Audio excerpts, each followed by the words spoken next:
The Dave Hooker Show. A presentation of Off the Hook Sports. Objective insight, expertise, top guests. Available on YouTube, Apple, Spotify, and the Off the Hook Sports app. Download now for free. Also available on offthehooksports.com. I compute and obey. Now to Dave Hooker. Ready. Happy Administrative Assistant Day. That's a day? It's a day. You've never been in an office where some jerky boss has hooked up an administrative assistant with, like, I don't know, like flowers or lunch or something so that they are okay with berating them 364 days of the year otherwise? You've never been in an office setting like that? No, I have not. But to be fair, I haven't been back in an office in like 3 years, so, you know. Well, lucky you. But there's always that, and I always think to myself, do you truly treat your administrative assistant the right way day in and day out? Most of the time is not. All right, MVP of the day. Look at my guy, D, already on board saying go ahead and smash that like button. It's free to you and really helps get the show out to other people so Dave can get paid. Well, and Caleb do. Travis says good morning, crony. So we certainly appreciate you guys. And Dave is not trying to walk y'all into a joke that Nick Saban loves. What's this joke that Nick Saban loves? You don't know?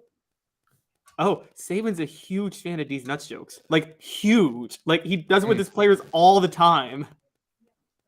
I do know that, actually, because I heard that first reported on the Dan Patrick show because one of the receivers, I can't remember which one it was. It might have been Mechie, but they said on the Dan Patrick show that they were having a big day offensively, and he starts talking trash on behalf of the defensive backs. I thought it was pretty cool. More Hooker jokes. Hey, and I got an Alabama joke for you. You ready? All right, I'm ready for this one. All right. Why was the toothbrush invented in the state of Alabama? Oh, I know the answer to this, but it applies to West Virginia, too. Okay, well, let me have my fun. Because if it was invented anywhere else, it would be known as the teeth brush. Oh, man. There we go. All right. Big show on tap. Let's get serious for a second. Is Deion Sanders or Lane Kiffin the most brash coach in college football? We'll get to that. The college football spring meetings, usually not a big deal. We always focus on the SEC spring meetings, and we should have some live reports from that and that week, which is right around Memorial Day. And if you look at what Deion Sanders has done, it's something that's going to have to be addressed, I believe, by college football at some point. Also, Michigan scores a couple of commitments. Should this concern the Vols and the SEC? Remember, they signed that TV deal. So that money's starting to flow in. That money used to be 5 years ago, not even 5 years ago, we would say, Caleb, that money can be used for recruiting travel. Now what do we say it's used for? Oh, it's used for buying players. But although technically that still can't be used because this is money that goes directly to the university when you talk about that TV money flowing in. But it still works because they require less donor money. So those donors can use the money that, yes. So exactly. You tell your booster, hey, we certainly appreciate it, but we don't need that $10 million donation. Make it a $9 million donation and give Billy Lipper down the road $1 million so that he can come take us to a championship level. But Michigan and Ohio State aren't going away anytime soon because you've got John Harbaugh who can't find a job in the NFL, so he's going to stay at Michigan for the foreseeable future. So there's a lot to get to, and also Tennessee's baseball team. Kudos to those guys. And why Hendon Hooker can still be a top 5 pick. We talked yesterday, is he Mr. Smokescreen? Possibly, but I think Hendon Hooker is getting some respect from a statistical standpoint and an analytic standpoint that I want to get to. So welcome to the program. And we've got a lot going on. Let's start, Caleb, with this right here. And that is college football spring meetings. The issues that will be addressed. It is today's tough question. It's brought to you by Craven Wings, cravenwings.com. 3 locations in Knoxville, never frozen, always fresh. Craven Wings is absolutely phenomenal, and the food is tremendous. Don't forget about their Saturday brunch. It's Craven Wings brings you today's tough question. Today's tough question. Take a side. Take a stand. The Dave Hooker Show, a presentation of offthehooksports.com. If you could change any one thing in college football after a half decade of a tremendous amount of change, what would it be? What would it be if you could change one thing? Because the college football playoff meetings are ongoing right now. So let me hear you on the message board. Let me hear you on the Twitter if you want to post at the Dave Hooker or OTH Sports Media. If you're watching there, we greatly appreciate it. One thing, you're the king of college football. The meetings are ongoing now. What would you change if you could change anything at all, Caleb? Or would you change anything? I would condense college football to 128 teams and have 8 16-team conferences. That's pretty simple. You put some thought into that. How would that work? Would it be regional? Would you have? Yes, I would make it regional again. And I mean, I would make it 8 16-team conferences. I would make the 12-team playoff be all 8 conference champions and 4 wild cards to make the regular season matter just a little bit more, as opposed to the 6 and 6. The top 4 get a first round bye. The next 4 conference champions get to play the games closest to their campus. Now, I know people are going to be like, wait, Alabama has to play at, if Alabama finishes second in the SEC, they have to play at UNLV. Well, yeah, but who should care about that? Because Alabama's better than UNLV. So they should beat UNLV at UNLV, even if UNLV wins the whatever conference they're in. I mean, you feel me on that, right, Dave? Yeah, I know. I'm fine with that. They should win that game, but should they have to play that game? If they go through the SEC with if Tennessee or Alabama or whoever, Georgia, goes to the SEC, should they have to play UNLV in a first-round game? Fair is a place where they judge pigs, as it is always said. And I what think was that again? What was that? Fair is a place where they judge pigs. Pigs. Okay. I was like, I like that. I say that it's not about fairness as much as it is about keeping it crisp and keeping it fun and involving as many teams as possible to keep, or keeping the regular season valuable and still involving as many as possible to keep college football a national sport. 8 16-team conferences. Every conference has 2 divisions. You play all 7 teams in your division and the other 2 in another division on a rotating basis. The conference championship games are the final week or the first week of December. The playoff starts the next week. The 12-team playoff starts the next week. Day in and day out, I'm the fat guy. Caleb's the skinny guy, but Caleb's just too fat today. And what do I mean by that? 120 some odd teams. Caleb, if you lost your mind. There's already 135. I'm already condensing it. Oh, I'm culling, baby. I'm going through there, and I'm taking down some hay. I'm taking down some long grass. What is it? A scythe they call it that you go through and is that what it's called? Is that what the Grim Reaper has? A scythe? Is that it? Probably. Yeah, whatever. Okay, so I'm going through and I'm saying UNLV. Why UNLV is on our show today, I have no idea, but there they go. UNLV, I appreciate you. You're great. But sorry, you get to play with the North Dakota States of the world for a second-tier playoff and a second-tier championship. The bottom line is I'm taking the top 38-ish teams, maybe even as high as 42, no lower than 32. And that's the conference I'm creating. So in other words, I am destroying a ton of rivalries because I'm going to Oregon. I'm like, you're in. I'm going to Oregon State. You're out. I mean, it's just Washington. You're in. Washington State. You're out. Sickle. That's what it is. Thank you. It's a sickle. It's not a Sith. I don't even know what a Sith. That's what you like. That's in Star Wars. A Sith is Star Wars. Yeah, or you don't. A sieve. A sieve is what you get gold in. Okay, it's a sickle. Sickle. Thank you, D. I appreciate that. All right, so what do you?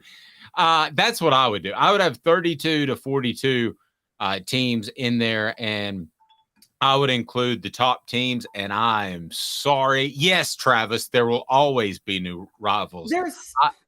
I'm sorry. The only rivalry that I would absolutely not get rid of because they're both worthy of being in an upper echelon group would be Auburn and Alabama, right? I That's the mean, only rivalry. Michigan, Ohio State, you have to keep that.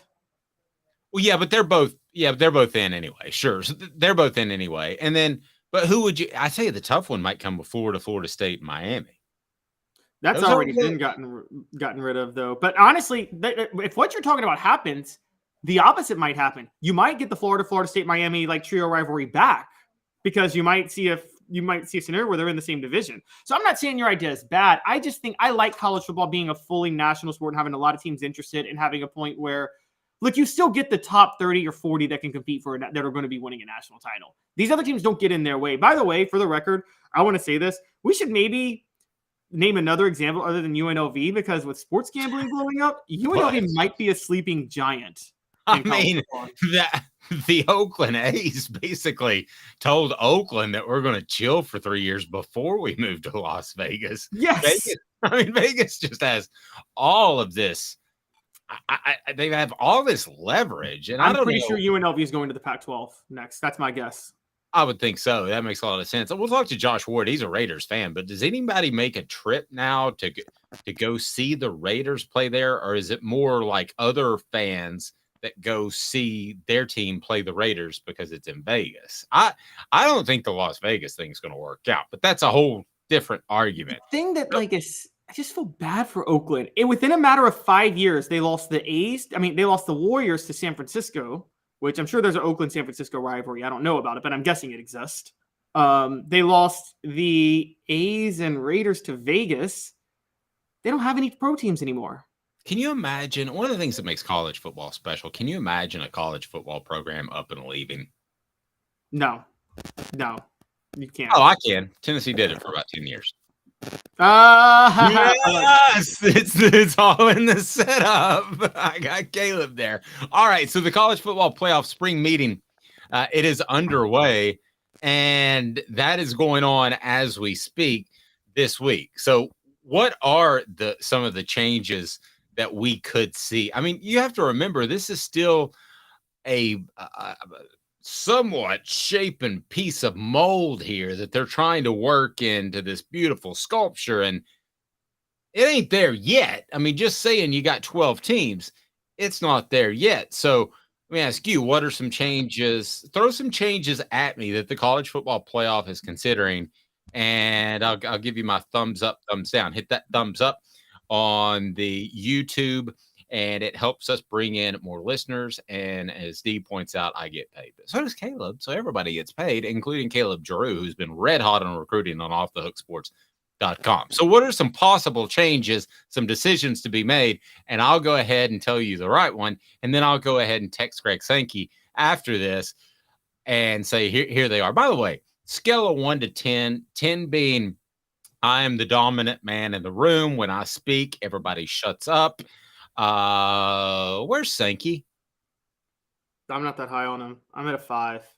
Well, no, I mean in these meetings. Oh, in these meetings. I think 8 because Sankey was probably one of the most instrumental ones, maybe even 10, because Sankey was the one who wanted to make sure there would be as many wild card teams as possible. Because I'll go 10, yeah, because Sankey knows that the more wild card teams you have, the more SEC teams you have, because they ain't putting wild card teams in from other conferences. Let's just call it what it is. Nope, you're right. I think Sankey's a big voice, and I think the Big Ten commissioner are the two biggest voices right now. I think the NCAA, you remember how I mentioned a couple of different times that they've added people to their enforcement staff? They're in the business of staying in business, okay? Because what this could really be, like in months, mark it here. This could be the NCAA Committee on College Basketball and the College Football Playoff Committee. This could be two different groups of people that overlap, because right now, if I'm college football, I'm looking at you, NCAA. I'm saying you've done a dastardly job with the way you've run this program. Okay, so I want to handle this myself. I'm Greg Sankey. I'm with the SEC. I made a phone call to the Big Ten commissioner. We're going to work this out. You go handle the basketball tournament, which is very important. Don't be surprised if that happens one day in the very near future. No, I'm with you. Which is funny because the NCAA was actually set up to be the governing body of college of football over anything else because they were trying to make football safe because of one of the greatest presidents of all time, Teddy Roosevelt, loved football so much he was trying to protect it. Yeah, and what they're trying to do now. That's why they added 4. That's the only thing that scares me about Tennessee's investigation is they added 40 enforcement staff people. That's called trying to stay in business. You know how every restaurant, I don't know about you, but every restaurant closes at 7 or 8 o'clock right now. Unlike the pandemic, they'd stay open till 10 or 11, and Walmart was open 24/7. It's because you can't find workers. Add some workers, maybe you're more relevant. So what other changes could happen in this CFP playoff? And you were going to say?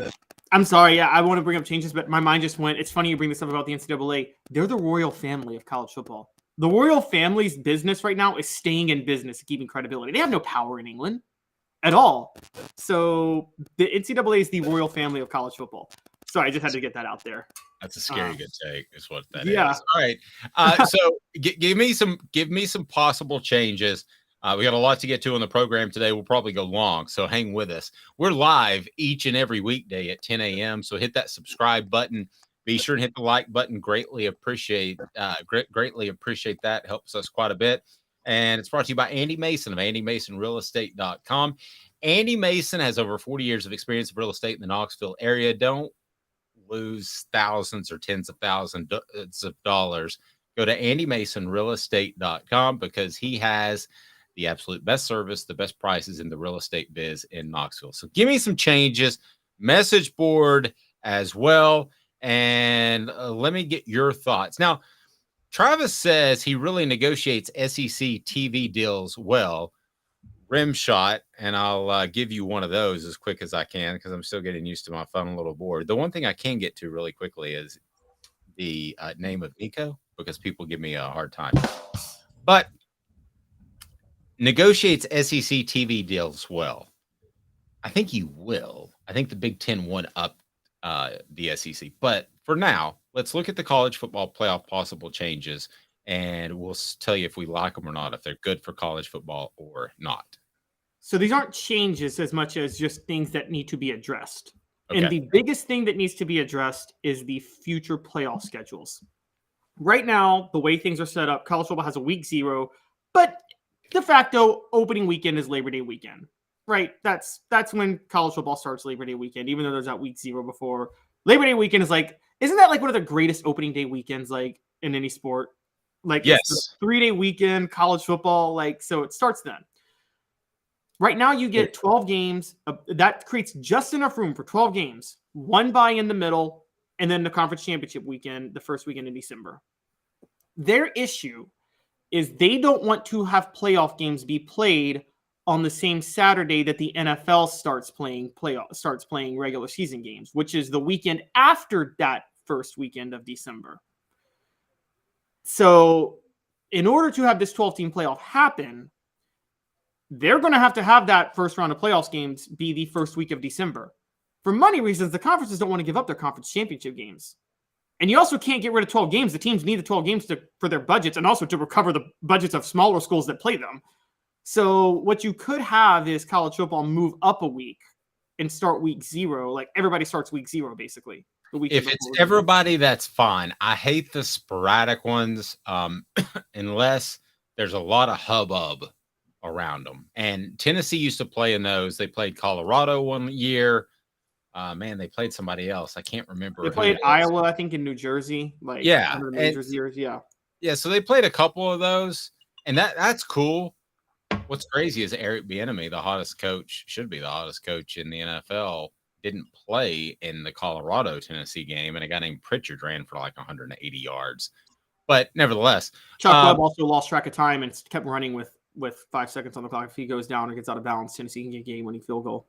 There you go. He knows his history. Listen, I'm fine for week 0 if everybody's in on week 0.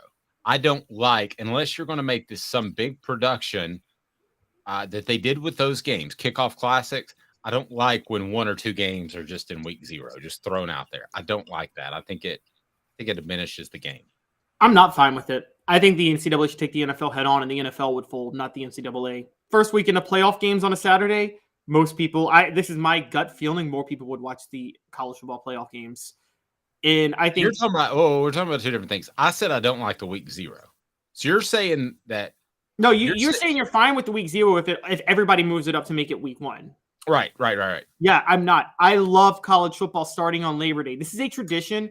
Like, there's nothing more exciting than Labor Day being the starting weekend of college football and Thanksgiving being the last regular season weekend of college football. It's just like, it's perfect. It's so crisp. And you don't get it. Like, you can make a whole weekend event out of your opening weekend of college football. I just absolutely love the feel in the air. And I know it's about money and business, but I'm like, I think there's some type of value to, I think half of the business is the love of the pageantry of the sport. I'm telling you, I think college football goes head to head with the NFL. I think they should keep the tradition of starting on Labor Day, ending on Thanksgiving, conference championships first weekend, and then the tradition of go head to head with the NFL that second weekend in December. Dave, I bet the NFL folds. Not folds like as a league. I bet they cave and they move things to Sunday. Okay, I don't think they will. I think that we're being, and I thought about this last night, you and I talked about it. I think we're being a little bit short-sighted and maybe regionalist, if that's the word. I think we look at college football as being the end-all, be-all. I can tell you that, let's say, a city like Nashville, I can tell you they're still going to cover the Titans 75% of the time, no matter how good Tennessee does. And Tennessee did really well. And I know for a fact that it affected a lot of the ratings in a positive way for those that covered Tennessee, UT. But I think that the NFL is still the 800-pound gorilla in the room that's not going anywhere. And I think it would behoove the NCAA to work with them, but you disagree strongly. Yeah, I disagree very strongly. It's one weekend. The NFL can keep it Saturdays the last 2 weekends of December. But just that one weekend of December. For the record, the NCAA let bowl games happen that Saturday. They let these meaningless bowl games that you nor I nor anybody cares about happen. No, I'm sorry. Actually, I take that back. Well, no, they do let them happen on that Saturday. But this would be the Saturday after the conference championship game. So it would be the same Saturday the Army-Navy game is happening. Fine. Army-Navy doesn't deserve a game by itself. They don't deserve a day to itself. Okay? And I get your point about it being regional. I have to say this, though. Part of the reason it's super regional, because even if Nashville, the Tennessean, covers the Titans 75% of the time, or Nashville media, really it's state media is almost a conglomerate now in Tennessee. So Nashville people can get Knoxville media or Memphis or whatever media. Sure. And I was talking specifically about the ratings of and Ron didn't tell me this, but Ron Slay, former Vol, he works at 104.5 The Zone. So I know a lot of people there, and their ratings were up because they went all in on Tennessee, UT, not the Tennessee Titans. Yeah. So I still think it moves the needle. I think what would scare me if I'm just picking that station out of nowhere. There are others like it. But if I'm that station that has to decide between my coverage and my content, the thing that would scare me is if Tennessee stumbled, would you lose some of the support that you get? So it's interesting. Our message board disagrees. D said outside of the South, the NFL rules, it's not even close. Travis says the huge markets will watch the NFL. LA, New York, Chicago, everywhere else would be 100% NCAA. In Nashville, they will watch the Vols at 3:30 and the Titans at 8 o'clock. I'll tell you something else that's interesting. You know, the two top cities in the entire nation in college football as far as viewership is Birmingham, followed closely by Nashville. And I base that off of the top games that don't involve necessarily Alabama, Auburn, or Tennessee, which you would expect to be high. But those in the SEC championship game, those for the major matchups are always the two top markets. Outside of that, I got my question marks. What else are you throwing at me there? Okay. For the record, to correct one thing, when people talk about New York, Chicago, those big markets that wouldn't watch the college football game or the NFL, those people that would prefer the NFL aren't watching college football anyway. So you're not losing an audience member. The college football fans are watching the games. Okay. They're watching the playoff games. I'm just going to tell you that right now. More than NCAA tournament fans are watching March Madness. Book it. That's going to happen. Okay. So moving on, the other thing they have to figure out is future playoff venues. So there's been a talk about like the top 4 ranked conference championships receiving buys, and then 5 through 8 playing 9 through 12, and 5 through 8 gets to play either at either a home game or at a venue closer to their campus. And so they Okay, kind of have to the figure only out. reason you're saying venue closer to campus is if it's a place like that can't handle that sort of event, right? Well, so yeah, so like okay, let's think about this last year. I'm trying to think of the best example, but let's take Like, what the college here's- football playoff rankings. I'll give you one. How about when UCF was knocking on the door? They would have Would you- yes, 2017. Yeah. No. When UCF, 2017, when they're knocking on the door, would you not be better off having that at a bigger venue? Same thing for Cincinnati. Would you not be better off having that at a bigger venue? I could see that, but ultimately, I want this to be a home game, and I don't care if they have to manipulate it so that it's a home game for the best venues in college football. So if you're down to so the first 4 get a bye out of the 12, then you have 1 through 8. Okay, so if I'm at Tennessee and Cincinnati, and they're the 4 and 5 team, okay, I'm going to make Tennessee the 4 so that they get to host. Right, but the point is they wouldn't have them host, if that makes sense. So they would try to have Tennessee play a game closer to their venue than a game closer to Cincinnati. So theoretically, Tennessee would play in Nashville at that point. See, I hate that. Why would they mess that up? They had something good there for a second. Yeah, I mean, I think they don't want them to host directly. I don't know why. I think they want, but yeah, my. So let's take last year. Okay, last year Georgia was 1, Michigan was 2, TCU was 3, Ohio State was 4. 5 through 8 was Alabama, Tennessee, Clemson, and Utah. Tennessee would have played Washington, who was the 12th seed at that time. I'm sorry, Tennessee would have played Penn State, who was the 11th team in the playoff that time. So 6 Tennessee versus 11 Penn State, closer to Tennessee's campus. Like, yeah, you maybe that one you do play, funny enough, in Cincinnati, because Cincinnati's closer to Knoxville than it is University Park or State College. Why would you not? I love the idea of a home game. What are we talking about? We're going backwards here. I don't know what the reasoning behind this is. This is just kind of the thing they care about. Alabama 5, Washington 12. It'd be pretty easy to get a game close to Alabama that's not in Tuscaloosa at that point. You could have it in Birmingham, but you might get stabbed after the game. Downtown area is rough. Well, all right. What else we got? Throw a couple more at me. Okay, so revenue distribution. Everybody's favorite. Revenue distribution. Since CFP started in 2014, revenue has been mostly distributed equally between conferences. There's kind of a debate on whether or not that should happen when it goes to 12. And I think this is where you're going to see the SEC and Big Ten make their power play to ice out the rest of the conferences for perpetuity. They're going to make the case that the revenue distribution should be based on how many teams are in from the conference are in the playoff. And that is when you're going to start seeing that's the next step, I think, to the SEC and Big Ten saying, forget everybody else. We run the show. Because the SEC would rightly say, if we have 4 teams in the playoff and the Pac-12 has 1, we're generating more revenue. Why should we split all this with the Pac-12? That's the second step of the breakaway. The first step was getting a college football playoff of 12 teams. The second step is when you go and you say, we're producing 3 or 4 teams.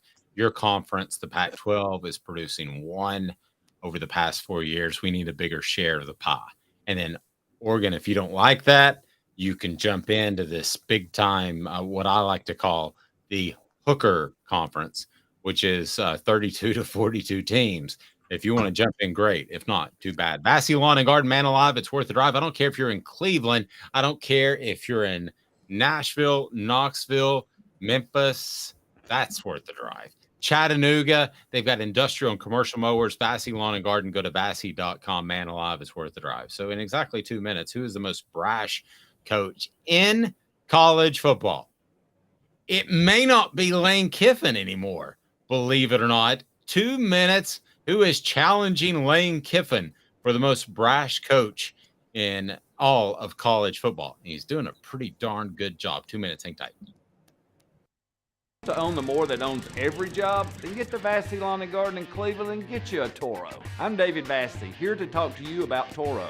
With a Toro Zero Turn, you'll get more out of every minute and you'll reach the finish line faster. At Bassey's, we like to say, no matter if you're mowing 3 acres a week or 11 lawns a day, homeowners and business owners alike find confidence in equipment they can trust from top to bottom. Bassey Lawn and Garden, Highway 60 North in Cleveland. Man alive, it's worth the drive.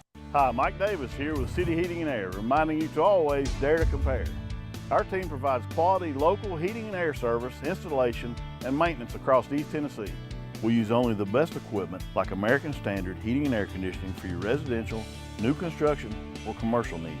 Honesty, dependability, and customer satisfaction have been the cornerstones of our business since 1961.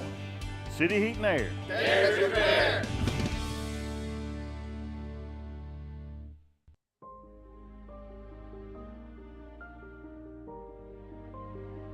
Our family has been creating one-of-a-kind pieces of jewelry in West Knoxville since 1986. Each piece is a combination of unique processes that bring your idea to life. Every day in our shop, a truly special item with a story all its own is being manufactured in our facility, bringing the history and family sentiment into a whole new generation of life. We're grateful that you chose us to be Knoxville's best jeweler, a title that we value and respect. Because to me, being a jeweler and owning a jewelry store are not the same thing. I'm Rick Terry, I'm a jeweler, and we want to be your jeweler. Kingston Pike and Campbell Station Road in the heart of Farragut, and downtown on Gay Street right next to the Tennessee Theater. With all that sun, sand, and salt water, the beach is a very relaxing place. Unless you wear contacts. Ow! Open your eyes to the best the beach has to offer with LASIK vision correction from Campbell Cunningham Laser Center. Ah. What's up, everybody? This is University of Tennessee tight end Jacob Warren, proud to announce that I'll be working with Craven Wings again this season. And I want you to give your all and try my signature sauce, Sauce 87, at either of the Craven Wings 2 locations, Chapman Highway in Seymour and South North Shore Drive at the Markets of Choto. When you're craving wings, it's gotta be Craven Wings. Online at cravenwings.com.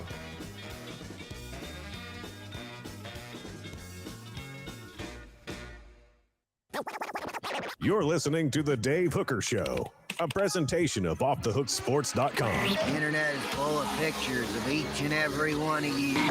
Available on YouTube, Apple, Spotify, and the Off the Hook Sports app. Download now for free. Is there nothing you people can't do? Also available on OffTheHookSports.com. A couple of great points by the message board. As far as this 12-team playoff, Hoghead saying it will be many years before a team 5 through 12 wins it, even with just 4 teams. There are always major blowouts in the playoffs. I agree. I think that's why you need the home games, because that will create excitement for a potential blowout of Alabama. I'm just picking randomly, hammering Wisconsin. Okay, so the excitement is going to be pregame and the preamble, and by the third quarter, you know who's won the game, right? That's why my philosophy is a little bit better. 8 teams, 8 conferences, 8 conference champions. The 4 conference champions that don't get a bye get the automatic home game. So then Alabama has to travel to Wisconsin. So then there's the off chance that Wisconsin might pull it off or keep the game interesting. You mitigate the effect of the blowouts at that point. But you are in the home game. Do you want fairness or entertainment, Dave? Both. I want enough. I only want fairness. Here's my point with fairness. I only want fairness to this level. And I've always said this. This is as far as fairness goes for me. Did you do everything you should have done to have a shot at the playoff or the national title, and you still didn't get that shot? That's as far as it goes. Outside of that, I don't care how fair or unfair it is. I can't. It's not after that. What you're saying, they should be at some sort of regional neutral site. No, that's not what. That's what the playoff committee's saying. I'm not saying that. Okay, so you're against that. Yeah, I'm against that. I'm for the home games, but I'm for the home games where for instance, the top 6 conference champions all automatically get in this playoff. I think the 2 conference champions that don't get first round byes should automatically get home games. I do. I think they should automatically get the home games at that point. Okay. Well, now you're right. I thought you were wrong a second ago. I'm always right. Okay. What the? What was he thinking? Release the hounds. The Dave Hooker Show. Keep cool. A presentation of OffTheHookSports.com. I'm always right. Man after my own heart. What the H brought to you by Campbell, Cunningham, Taylor, and Hahn.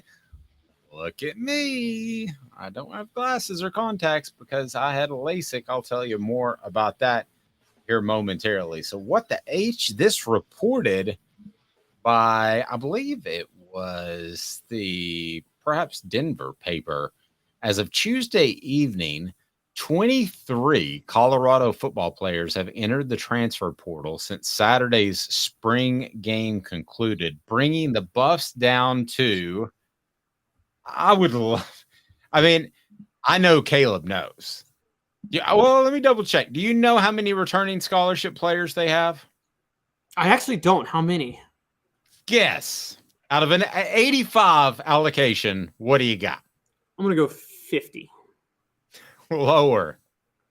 40? Lower. 25? Lower. You got to be kidding me. I'm not kidding you. I've read it. I did my research. 12? 16. 16 returning scholarship players from last year's team. Now, Deion Sanders brought in his son to play quarterback, and so there are other guys he brought with him from the Black College Association, which slips in my mind the name of it all of a sudden. So he's brought in some real players, but 16 returning scholarships from last year. Does this officially take Deion and remove Lane Kiffin as the most brash coach in college football? On the message board, who's the most brash? Is it Lane Kiffin or is it Deion Sanders? And Travis said Colorado is dead. Travis, I would have argued with you till the end of time 2 months ago. But I wonder a little bit if Deion's in over his head. You can't kill a dead program. 16. Yes. Like that's the only. I mean, that's bad. It's bad. I will say, look, I think Deion Sanders. I don't know if he's in over. I think Deion Sanders is trying a new method that's never been tried in college football. I don't think it's going to work, and it's going to expose itself. But I will say, for people that say Deion's killing Colorado, you can't kill a dead program. That has been Stiller saying to the dead guy in Starsky and Hutch, "You just punch your last ticket, amigo." I mean, like, here's the people I talk to in college coaching circles. They think this year is going to be a unmitigated disaster. We're talking about 2 or 3 wins for the Buffs, and that would be actually a good year. I think they won 1 last year. So, and Gene pointing out he just lost a 4-star cornerback to the transfer portal that he brought with him from Jackson State. A bunch of these guys are going to get up there and be like, this isn't as warm and well known as when I was in Jackson State. I mean, they were stars down there. Deion turned them into stars. So he has to have a bunch of people believe. Year 2 is going to be where to judge him. And that'll be 2024. And we can say if he doesn't win 5-6 games, become bowl eligible, then there's a real problem. But as far as brashness, move aside, Lane Kiffin. You ain't even close. And Lane Kiffin sends out some goofy tweets and guys, you don't want to hear this, but Josh Heupel tells kids when they can't play at Tennessee, can't play at the SEC level, they need to move on. Brian Mars is an example. We could go on and on and on about examples. So that part of it's not terrible. I think the widespread aspect of it is scary. And the other thing that Travis pointed it out, and I saw that this morning, he's locking out players from seeing their practice film. Now you can always go back and look at games, but practice film is important, I believe, because theoretically nobody's watching. You can judge a lot by players' personal interactions with other players. You can judge a lot by just their body language and if they're good team players or not. Caleb, I mean, I guess this is the one. It was a tight end that he wanted to stay, but now he's not sharing the practice film, which was just common decency back in the day. Deion is basically telling these guys that they are pros. He's taking what you and I have said of your pros. We can criticize you because you're making money. He's taken that to the next level. And I'm sorry, I think it's a little too harsh. I was big on the Deion train to see what happened. I think this is a little bit harsh. I think to come back with 16 returning scholarship players, to be locking out other teams for seeing practice film, I think this is about 10 times more egregious than anything that Lane Kiffin's done, with the exception of leaving Tennessee in the middle of the night. And Deion Sanders, until he wins, and even if he does, with a lot of these families, is going to be the villain of college football for the foreseeable future, Caleb. Before I get into my spiel on this, let's just say one possible defense of Deion Sanders. What if he's supporting this tight end by not revealing the practice film? Because what if he's just that bad? What if he's saying you won't land anywhere if this practice film gets out there?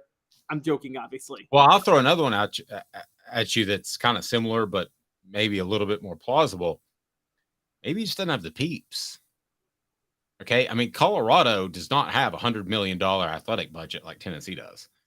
Maybe he doesn't have the people to pull the tape. And if he's going to his personnel director and he's like, hey, I got this 5-star guy in South California, I think you need to take a look at, or I can take my time of pulling Johnny Lipper's tight end tape, then what are you going to pull? I don't think he has vast resources like when Josh Heupel landed in Knoxville, Nick Saban landed in Alabama. So that's part of the curiosity to me as well. Yeah. And so let's break this down on the difference between Deion Sanders and Lane Kiffin. Lane Kiffin was brash and brasher than he should have been, but very aware of who he was and who he was competing against for recruits. Because and you and I know, he took recruiting very seriously. I don't know anybody that works hard at recruiting than Lane Kiffin. And the reason I thought about this comparison is because both are relying heavily on the transfer portal right now. Lane's doing it because he has to, because you have talked about it. He maxes out what you can do at Ole Miss. You're just limited. Mm-hmm. Deion, I got to be honest. Here's what I think happened. I think Deion thinks his name is going to allow him to replace all this talent because he can recruit with the big boys. And here's the thing. At an HBCU where you could sell an HBCU, you might get a 5-star or 2, and that's going to be the big difference between your school and every other school at that level. At Colorado, one, you're not selling the whole concept of building up HBCUs. You're selling come to the worst school in the Pac-12. At this point, you're only selling playing for you, not playing for anything else. But the other thing sorry, go ahead. The other thing I have to bring up, Deion thinks his name recruits. It doesn't out-recruit the credibility of a Nick Saban. It doesn't out-recruit the credibility of a Josh Heupel at this point, or a Jim Harbaugh, or any of these coaches. And also, he may think he has NFL connections. Dave, you're a 17-year-old kid looking to go to the NFL. Yeah, there's this former NFL Hall of Famer, or there's this head coach in Nick Saban who has put how many people in the NFL over the past 15 years. Who do you think has more NFL connections today to get you drafted? I also think he thinks he has more. He probably thought he had more NIL money to throw around than he did at Colorado. I think they probably oversold him a little bit, how much money they could get together. And I'm sure they've gotten together way more than they had before they hired him. But I don't know that we're talking about Tennessee type money. I don't know we're talking about any type of money. My question is with Deion Sanders, with what he's doing, the South's different. Okay. So we talked about how he can be like Bill McCartney back in the days at Colorado and recruit the South California area in LA. A lot of kids want out of Compton. Their parents want them out of Compton. That is a good pipeline for him. So he may go into there and he may win some of those kids over, and it may work at Colorado because it's worked before. So I'm not discounting that, but how would he be doing in the SEC? How would he do at an Ole Miss that does have to rely on transfer portals, that does have to rely on NIL money that they don't have as much as other schools? Because he's not going to get an Alabama, even a Florida job, a Georgia job, even a Tennessee job. I mean, he's not going to get the top half of the SEC. So if he were at Ole Miss or Mississippi State, how would Deion Sanders be faring right now? Because the high school coaches you're recruiting from the same area. You're not bouncing into Compton every once in a while. You're going to LJ High School or wherever the place might be, and you're building a relationship with that head coach that you hope sends you 2 or 3 more prospects down the line. So, Caleb, could he coach in the SEC with this style at all? No, because again, you're right. Deion Sanders could build a pipeline into Southern California. By the way, that pipeline is not the same pipeline it used to be. It's somewhat dried up, largely because you can go to Oregon, you can go to Arizona State, you can go to, there's a lot of competition. And also because of what Pete Carroll did, USC, the brand of USC is back, even though they've been down the last 10 years.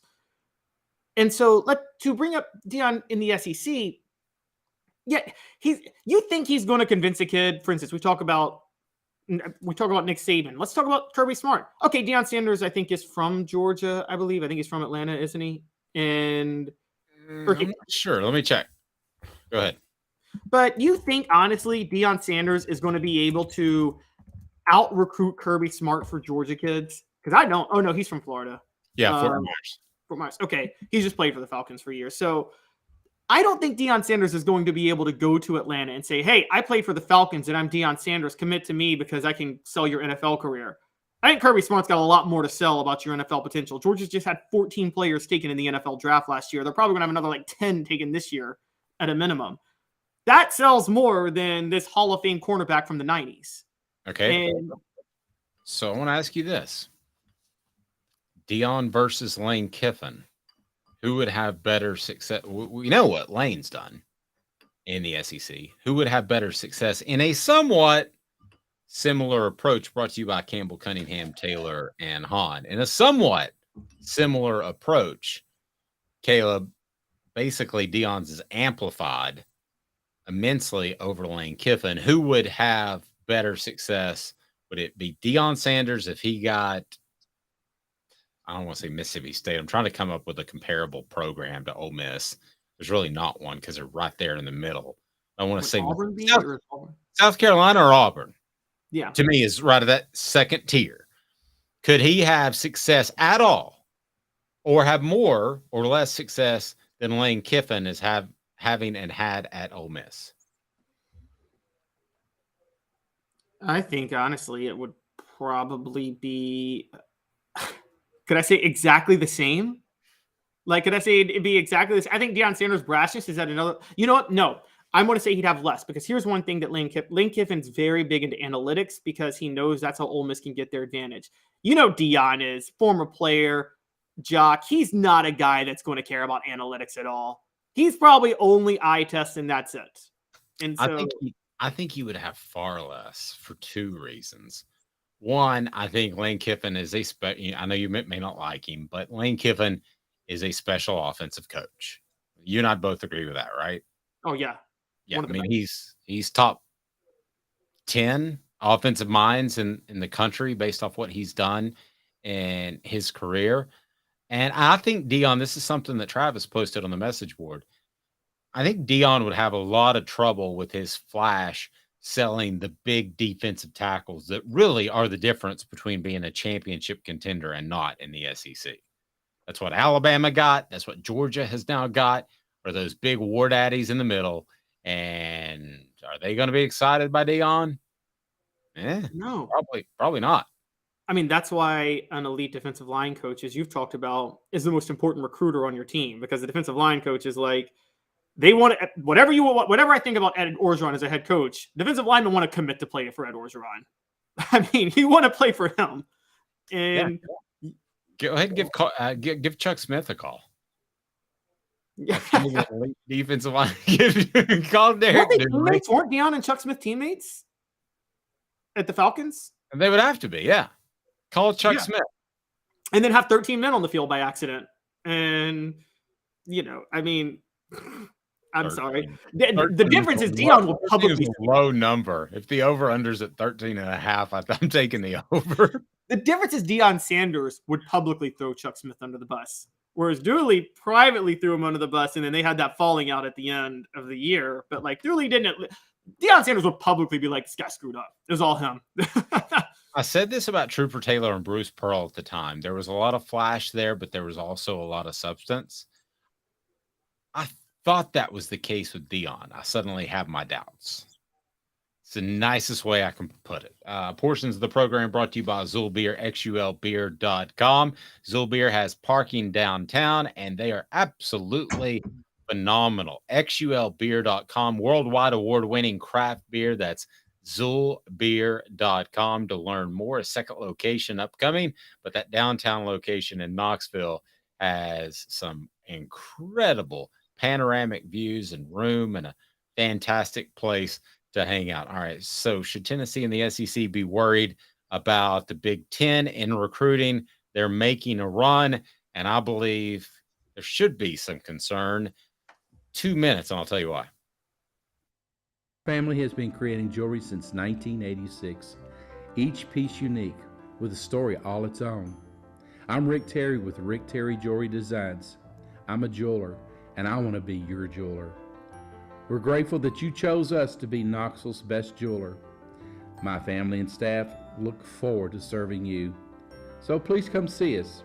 Kingston Pike and Campbell Station Road in the heart of Farragut, and downtown on Gay Street, right next to the Tennessee Theater. Hi, Mike Davis here with City Heating and Air, reminding you to always dare to compare. Our team provides quality local heating and air service, installation, and maintenance across East Tennessee.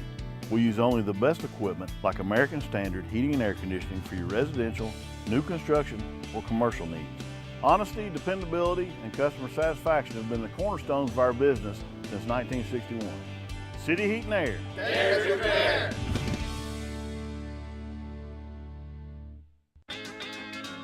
Craven Wings has the cleanest, healthiest wings in town. We pride ourselves on our slogan, always fresh, never frozen. Come try us and discover the difference yourself. New location now open at the Markets at Choto. With all that sun, sand, and salt water, the beach is a very relaxing place. Unless you wear contacts. Ow! Open your eyes to the best the beach has to offer with LASIK vision correction from Campbell Cunningham Laser Center. Do you want to own the more that owns every job? Then get to Vassy Lawn and Garden in Cleveland and get you a Toro. I'm David Vassy, here to talk to you about Toro. With a Toro Zero Turn, you'll get more out of every minute and you'll reach the finish line faster. At Vassy's, we like to say, no matter if you're mowing 3 acres a week or 11 lawns a day, homeowners and business owners alike find confidence in equipment they can trust from top to bottom. Vassy Lawn and Garden, Highway 60 North in Cleveland. Man alive, it's worth the drive. Objective coverage. Hey, that's new. If we get caught, we're going to jail. The Dave Hooker Show, a presentation of Off the Hook Sports.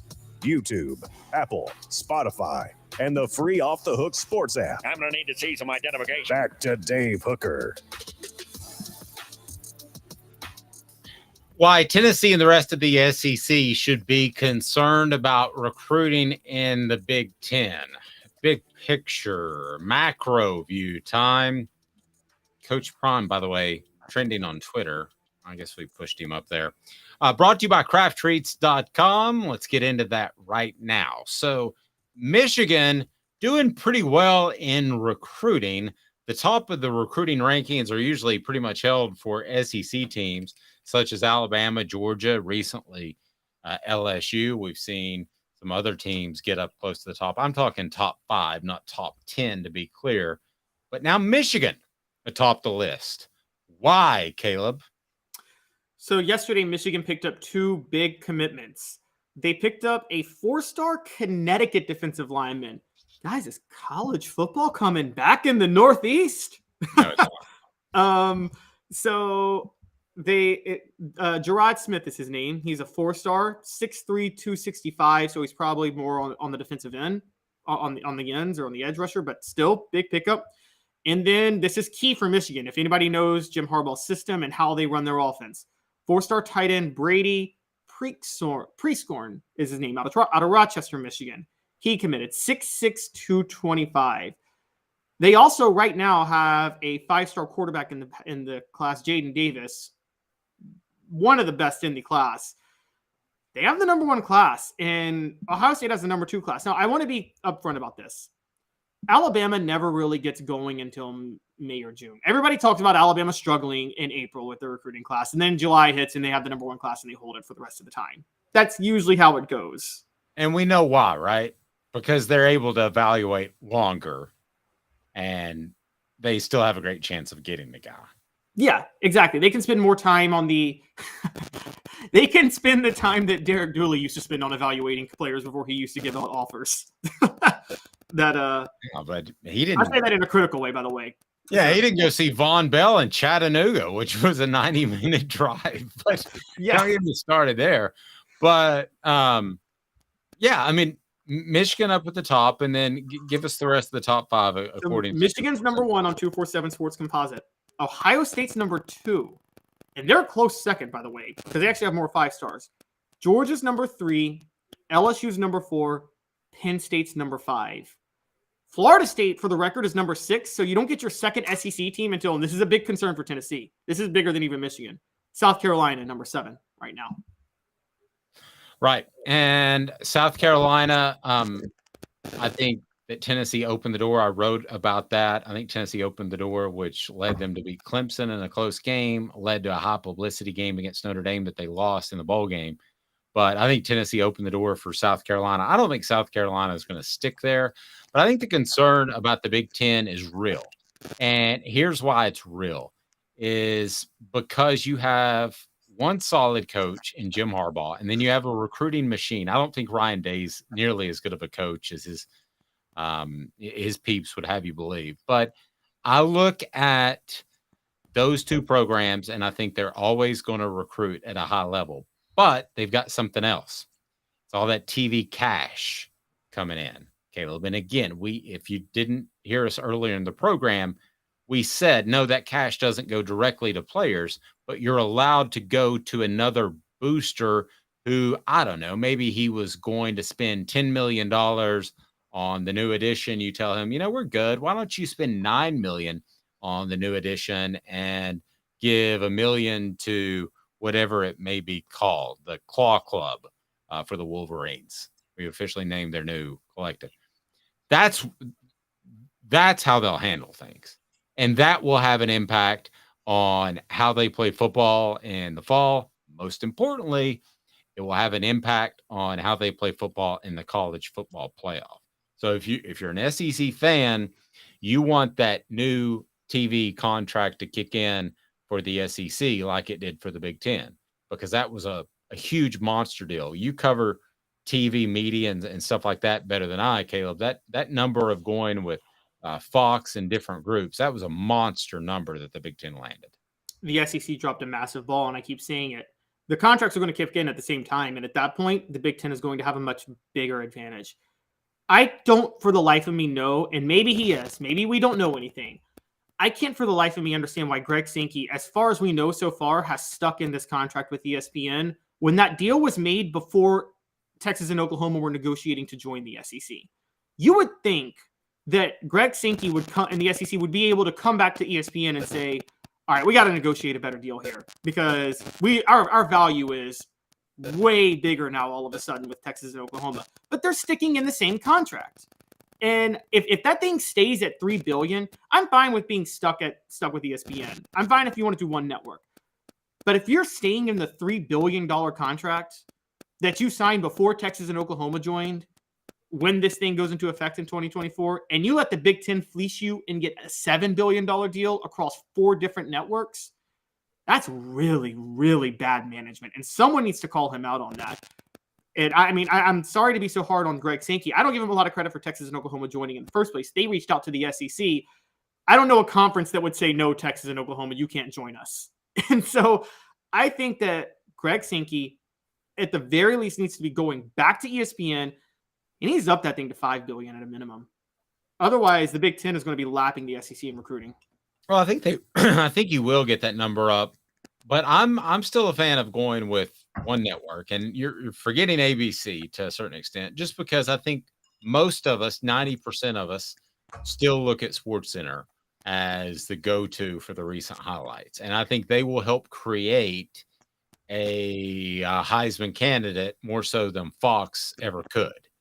So, and CBS for that matter. I think that kind of pub helps your foundational growth of the amount of teams that make the college football playoff, the amount of players that win a Heisman Trophy. I believe that's worth a lot. Now, is it worth something right now? Not exactly, but I think it will be worth something. I would have stuck with ESPN and not gone with the conglomerate. Also, if I'm ESPN, I'm cleaning up when the games are kicked off so everybody knows it's noon or noon 15, 3:30, 7:30. It doesn't need to be all over the place. We have these different kickoffs. I don't understand why, but I just think that SportsCenter and ESPN, the channel, outside of when the games are broadcast and outside of when the checks are cut, I think is a significant advantage over the Big Ten and their TV package. See, I don't think so. ESPN's business model has been collapsing because the SportsCenter ratings, I'm sure you've seen over the past 10, 15 years, have been tanking. The people don't go to SportsCenter for highlights any more than they go to MTV for music videos anymore.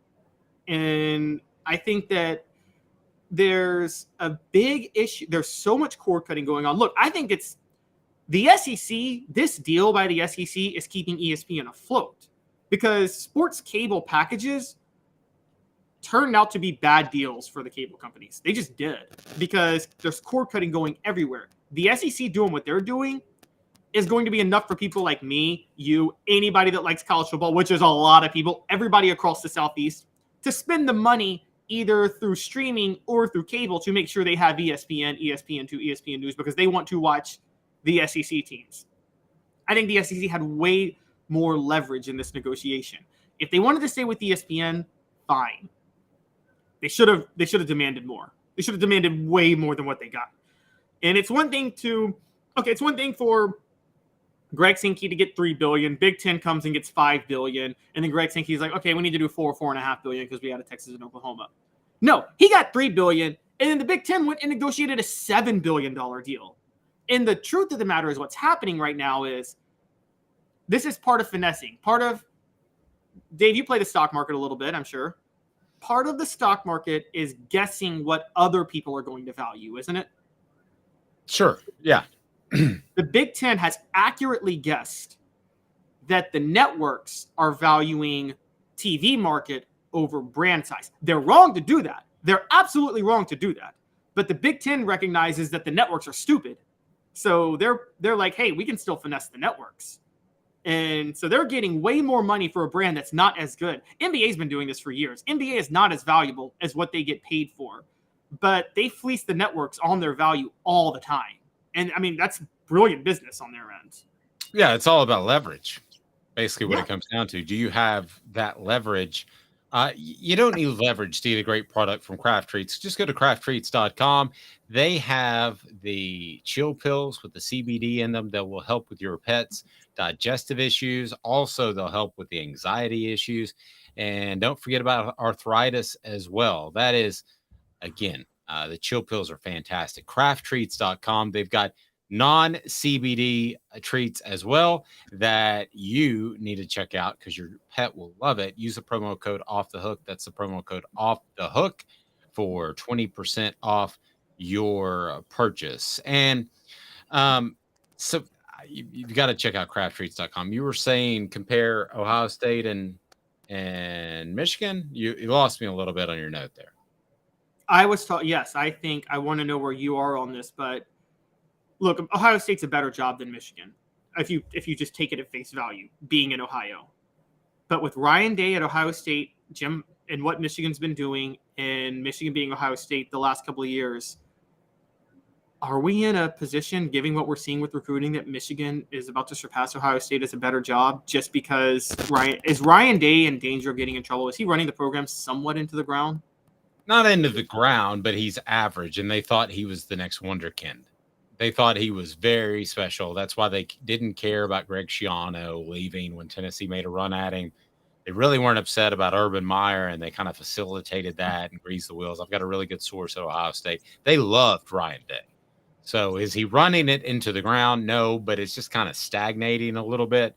Here's why Michigan is a real threat to be one of the top recruiting teams in the nation and will win some battles against SEC teams like Tennessee, Alabama, and more. It's because Jim Harbaugh can't get a job in the NFL. He's tried his hardest, but he can't get a job in the NFL. So what does that mean? That means he's going to be at Michigan for the foreseeable future, and he's going to continue to build something there. And they're making waves in the college football playoff, as we saw last year.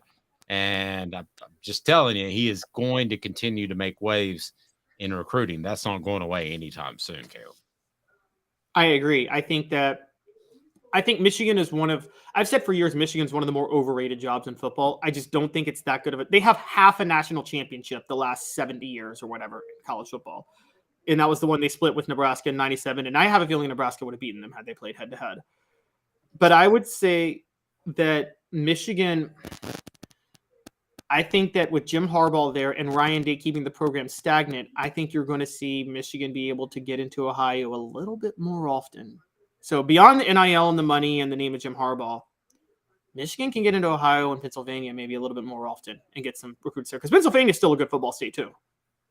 Let me ask you 4 downs. 4 downs today brought to you by friends at City Heating and Air Conditioning. So this is where we go on the record, and we will be called out by message board posters and by each other because I got a feeling we're going to be wrong on some of these. Smoke screen around Darnell Wright and Hendon Hooker. 4 downs is right now. 4 downs. 4 questions. 4 answers. The Dave Hooker Show. 4 downs. A presentation of OffTheHookSports.com. So I have it pulled up on my other computer. My apologies. My apologies. But I have this ranking from a guy that I really like, Tom Fornelli. So the way he breaks it down is that he uses statistical analysis to tell you where these quarterbacks should rank. Okay, he only does FBS schools because there's not enough data for FCS schools, but he takes into account all that they did the previous year. Okay, so he doesn't get into specifics, but he looks at statistical performance of quarterbacks as passers in specific situations that correlate with what they will be asked of them in the NFL. Those areas are against top 50 defenses, passes in 3rd and long, and 4th down situations in the red zone. Clutch. It's basically a clutch ranking, right? Pretty much. Pretty much. Who's number 1? Number 1 in this is CJ Stroud. Oh, have you already seen it? Killing it. Yes. Oh, you were. I didn't know you were bringing it up. I'm sorry. I thought you were asking me. No, that's fine. CJ Stroud is number 1. How in the world is that accurate?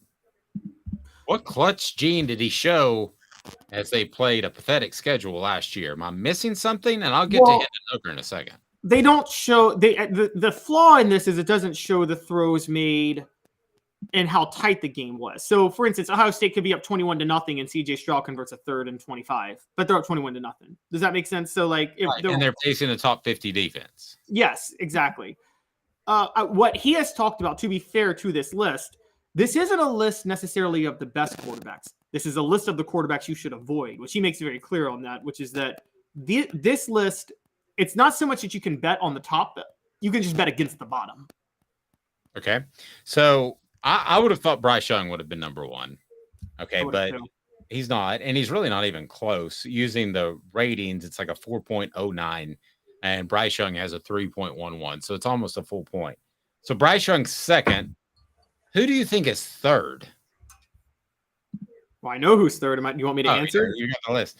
It's Hendon Hooker. 4th is Stetson Bennett. 5th is Malik Cunningham. I can keep going. 6 is Dorian Thompson-Robinson. 7 is Sean Clifford. 8 is Aiden O'Connell. 9 is Clayton Tune. Just go ahead and jump in there when I haven't mentioned Will Levis Anthony Richardson or some of the other guys that appear to be being ranked ahead of Hendon Hooker. Will Levis, for the record, comes in at number 12. Anthony Richardson at number 15.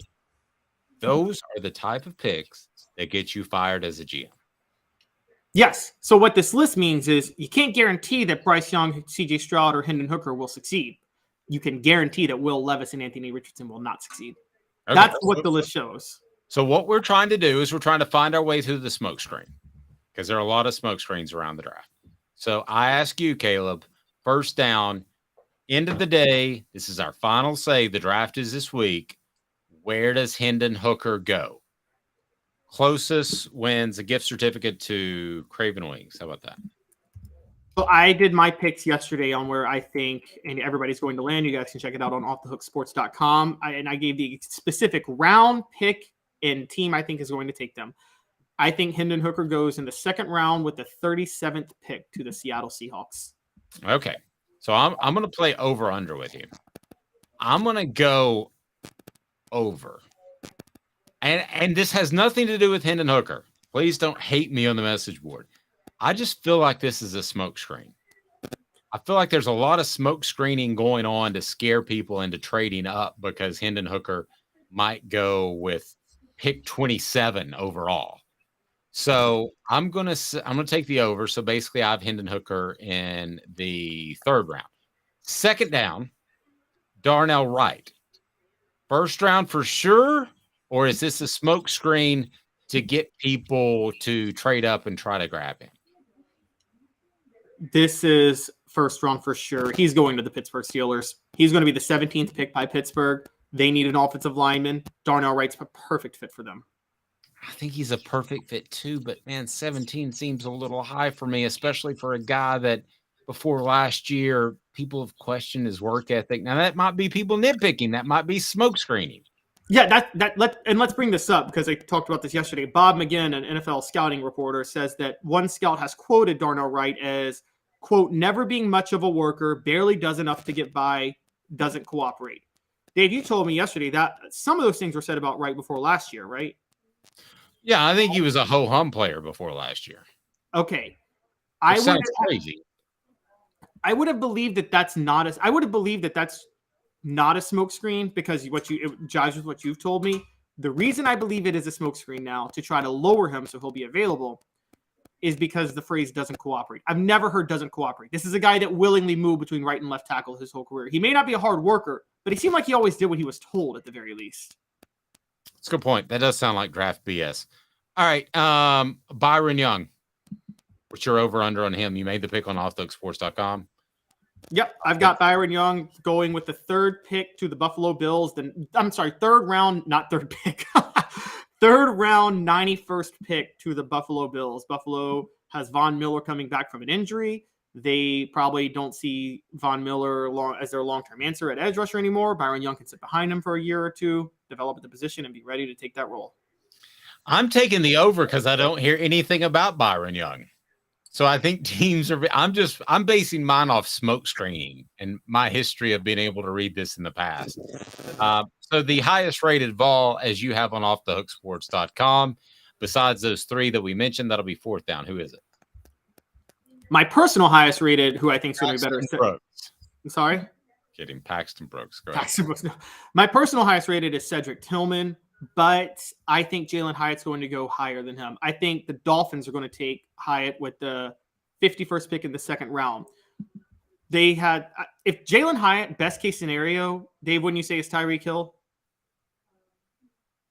Best case scenario. I mean, I think Tyreek Hill is the only receiver that can play the X, Y, and slot. So you're asking me, the best receiver of the generation. The ceiling, the ultimate. Yes. The ceiling is to be the best player of his generation. Okay. This style of player. Basically, that system, Mike McDaniel likes those speedy receivers that can kind of sneak out and get open down the sideline, and Tua can just chuck it and get it to him. Jalen Hyatt is that guy with a decent amount of height. If he's better than his 4.4 40 at the combine, and I'm hearing reports that many teams believe he is, then I think the Dolphins are going to take him. Even though I would personally take Cedric Tillman. Just a little nugget. Don't be surprised if Kansas City really likes Jalen Hyatt. I was down to Kansas City and Buffalo for my prediction. I was almost going to say Kansas City, but Kansas City and Miami. I was almost going to say Kansas City, but I decided to go with Miami. But it was a coin flip. Okay, well, I'm going to go. Let's make fourth down. Who goes higher, Jalen Hyatt or Cedric Tillman? I will go Jalen Hyatt, but Cedric Tillman has a better career. So me and you are saying the exact same thing. Jalen Hyatt, but Cedric Tillman has the better career. By the way, Cedric Tillman is going to go with the 71st pick to the New Orleans Saints. Cody Burns is the wide receivers coach in New Orleans. He's the one who really developed Cedric Tillman. I think he's in their ears a lot that they need a physical receiver, particularly with Derek Carr there. And New Orleans has had a lot of success with the Tennessee players that were overlooked recently. All right, I like it. Tennessee baseball with a surge. Vanderbilt, take a seat. More after this. Off the Hook Sports with Caleb Calhoun. I'm Dave Hooker. Family has been creating jewelry since 1986. Each piece unique with a story all its own. I'm Rick Terry with Rick Terry Jewelry Designs. I'm a jeweler, and I want to be your jeweler. We're grateful that you chose us to be Knoxville's best jeweler. My family and staff look forward to serving you. So please come see us. Kingston Pike and Campbell Station Road in the heart of Farragut and downtown on Gay Street, right next to the Tennessee Theater. Hi, Mike Davis here with City Heating and Air, reminding you to always dare to compare. Our team provides quality local heating and air service, installation, and maintenance across East Tennessee. We use only the best equipment like American Standard heating and air conditioning for your residential, new construction, or commercial needs. Honesty, dependability, and customer satisfaction have been the cornerstones of our business since 1961. City Heat and Air. Dare to compare.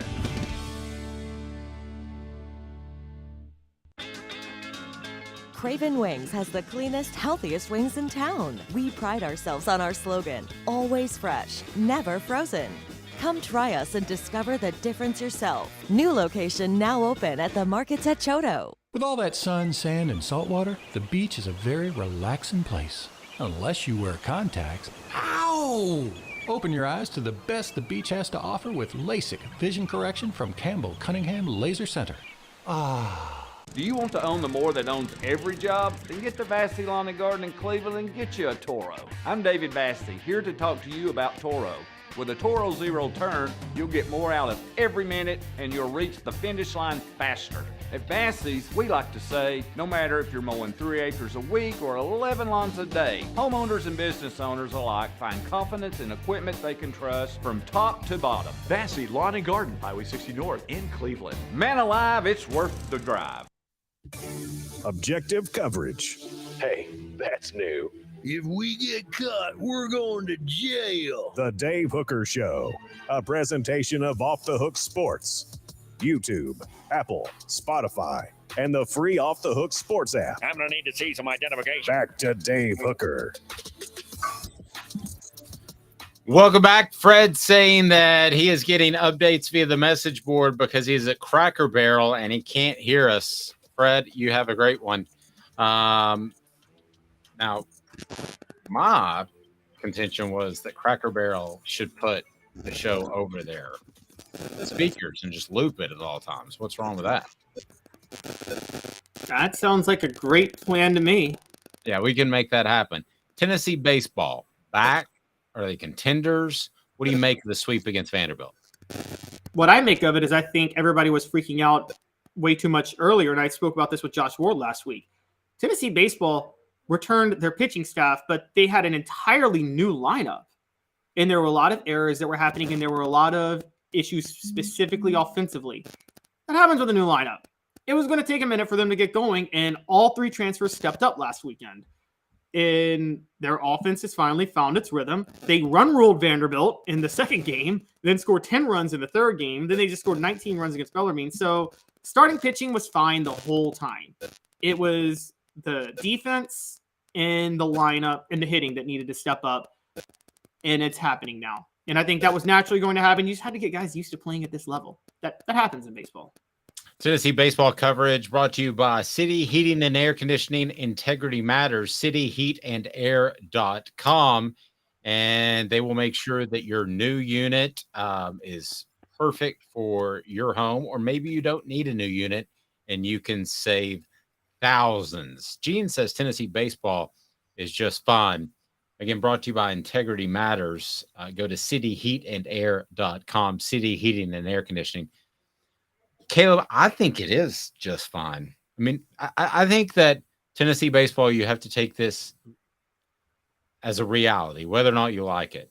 You get above, I don't want to say the Mason-Dixon line because that's a little bit higher, but you get above the Atlanta line, and then you start to fight something that schools like Miami and Florida don't have to fight, and LSU don't have to fight, and that's the fact that you can't play and practice year-round. Okay, so that's always going to be a struggle. Now, you had to fight Vanderbilt because they found this loophole in which they were able to offer basically full scholarships, which Tennessee could not do because of financial need, which unfortunately I know too much about with my son. So it is Tennessee baseball isn't as exciting because they don't have guys rounding second, given the one finger salute.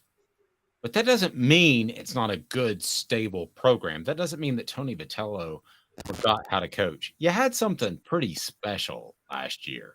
You had that a couple of times in Tennessee basketball. They didn't win a championship, but they knocked on the door, so you got excited that it was you against the world. I get that.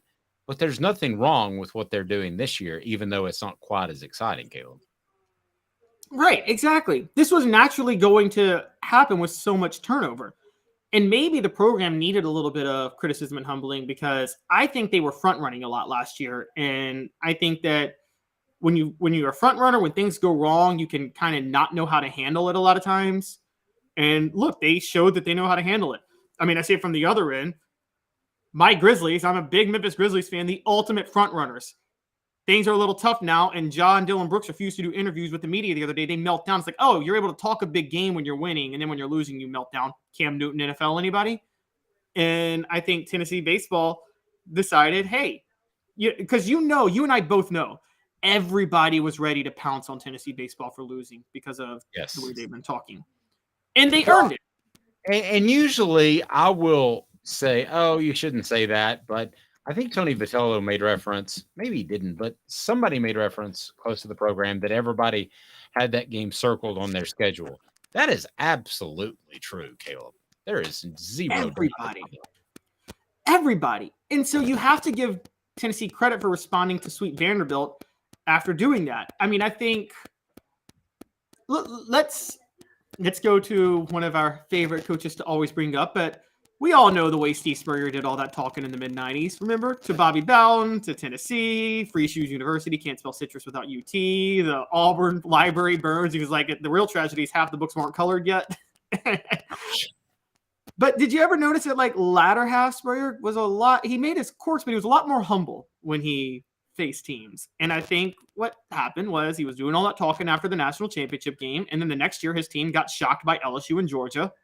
And he really never got close to an SEC title again, except for 2000.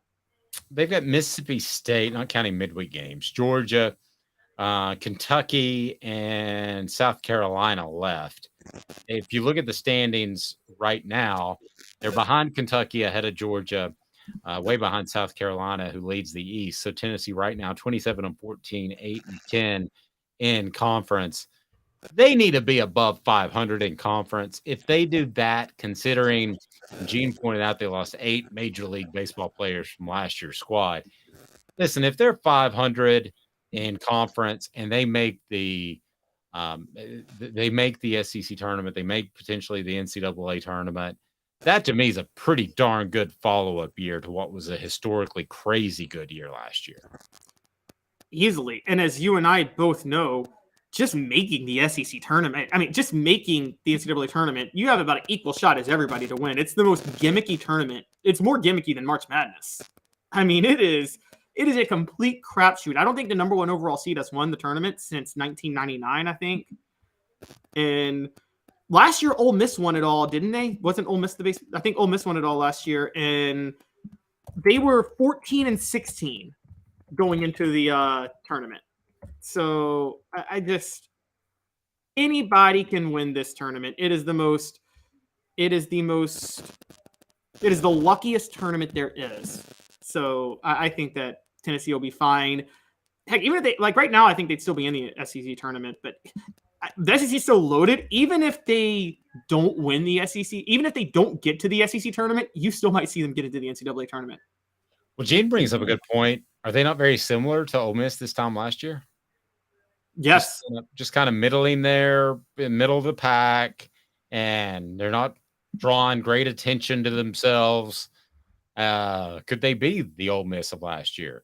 Yeah, and it would be ironic if that was how Tony Vitello ended up winning a championship at Tennessee, because he got so much pub for the craziness that went on last year. But it's not outside the realm of possibility, that's for sure. How many times has that happened, though? I mean, look at the NFL. How many times did Peyton Manning get a top seed and get bounced out in the first round, and then the year he wins the Super Bowl was the year the Colts were a wild card team? I mean, it's the playoffs are such an element of randomness. And as Travis pointed out, baseball is a streaky sport. I always thought last year in the 2022 season that at some point they would lose their mojo a little bit, and maybe they did in the playoffs. Maybe that's what happened. Was it Notre Dame, excuse me. Maybe that's what happened. Maybe they lost some of their confidence. I happen to think that they got a little bit too big for their britches at that point in time. But I thought it would happen at some point during the season where they would hit a lull. They've already hit their lull. Isn't that better than hitting your lull come playoff time? I mean, I would take that. College World Series time, SEC playoff, SEC tournament time. I would take that 1,000,000 times over. Yeah, I agree. Baseball games are like shooting in basketball.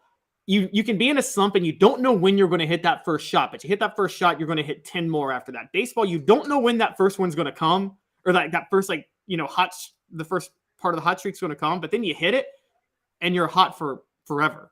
I mean, and so you're right. You want to hit the lull in the middle of the season.